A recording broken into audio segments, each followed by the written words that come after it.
Hey there, it's Barefoot Mo here, and welcome to my home office. Today I want to talk to you about flip-flops. Yeah, flip-flops. Even though I try to stay barefoot most of the time and spend my life without anything on my feet, I find that flip-flops can be a lifesaver sometimes. For example, if I go hiking and there is some rough terrain that I need to cross, like gravel or rocks, I find that a pair of flip-flops to just do the trick very quickly, and I can just put them on, cross the rough patch, then take them off. Also, in certain social situations, like for example, if I need to go into a restaurant or a store, especially if I'm with family members or friends who are not barefooters, and these establishments require footwear, a pair of flip-flops just again do the trick. As we know, they are very handy to store. We can keep them in a knapsack or in a side pocket in our cargo pants, and when we need them we just take them out, put them on the floor, and off we go. However, I find that flip-flops have a little bit of a flaw. Because of their design and the lack of anchoring on the back, there is they make our feet move in ways that they are not naturally supposed to. And if you're just wearing them for a couple of minutes, let's say to get from the front door of the restaurant to the table, and then you're just gonna kick them off under the table anyway, that's not a big problem. However, if you are taking a longer walk, let's say any more than 15-20 minutes in a pair of flip-flops, and you do it regularly, that's when it starts causing problems, because it creates a little bit of strain in certain areas of your feet that they're not supposed to be there. What happens with flip-flops is because of the lack of anchoring on the back, well, our feet tend to curl our toes every time we take a step in a flip-flop, because subconsciously we just want to keep that sandal on our foot.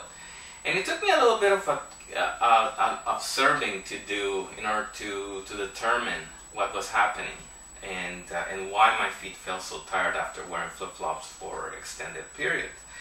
But then I realized that that's the main reason. Again, because our foot wants to hang on to the sandal and doesn't want to let go, then we start cringing or curling our toes, and then that causes the unnecessary strain. So I have some ideas to go around it, and I want to share them with you today. Okay, so here we go.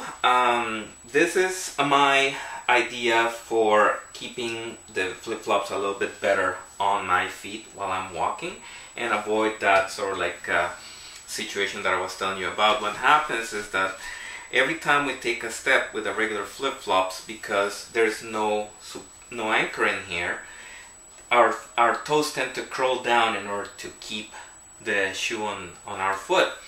Therefore, it causes some strains on the muscles and tendons of our feet. In order to avoid that, what I have done is use some simple paracord in order to emulate Huarache sandals. And for those of you that are not familiar, Huarache sandals are inspired in running sandals from certain tribes in Mexico, and they have become fairly popular over the last couple of years. So anyway, I decided to modify my flip-flops and made my own with this pair of very cheap $2 flip-flops from the pharmacy. Anyway, all we need is of course a pair of rubber flip-flops, and they can be as nice or as simple as you want, and about 4 feet of paracord. Paracord can be found very easily at surplus stores, army surplus stores, or even at places like handcraft stores like Michael's or any of that kind of place, or even Walmart too. They might have some paracord, and it comes with in all different colors. So I've used black here because it goes with my particular pair of flip-flops, but you can use whatever color you want.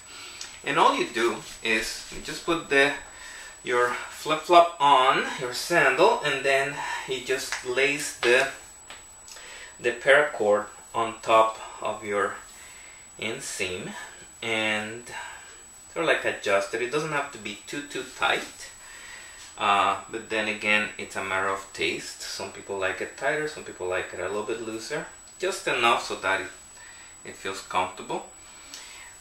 Then you make sure that the ends of the paracord are even, and what you want to do is bring the two loose ends behind your heel and wrap them around, and then again lace them through the straps of the flip-flop, and then again to the back and crisscross them, and then lace them through the bottom of the strap of the flip-flop, and then you can just tie a knot or a bow like any other shoelace on top of your foot, and that's about it. See, now I have a pair of very quickly homemade huaraches, and they stay on my foot no matter what I do. I can even take a quick sprint on these and nothing will happen, and my feet won't need to be curling down or anything to keep them on. Another good feature about these is that because of the way I have laced them, I can keep them open like this, and then if I need to put them on really quickly, I just put my foot through the top loop there, then I adjust the back and off we go. I don't need to be untying and tying them again unless I need to do some more adjustment later on. But other than that, they are very quickly to put on and take off, and as any other pair of flip-flops, they can stay in your backpack very easily. And the total expenditure on this is about $5 to $6.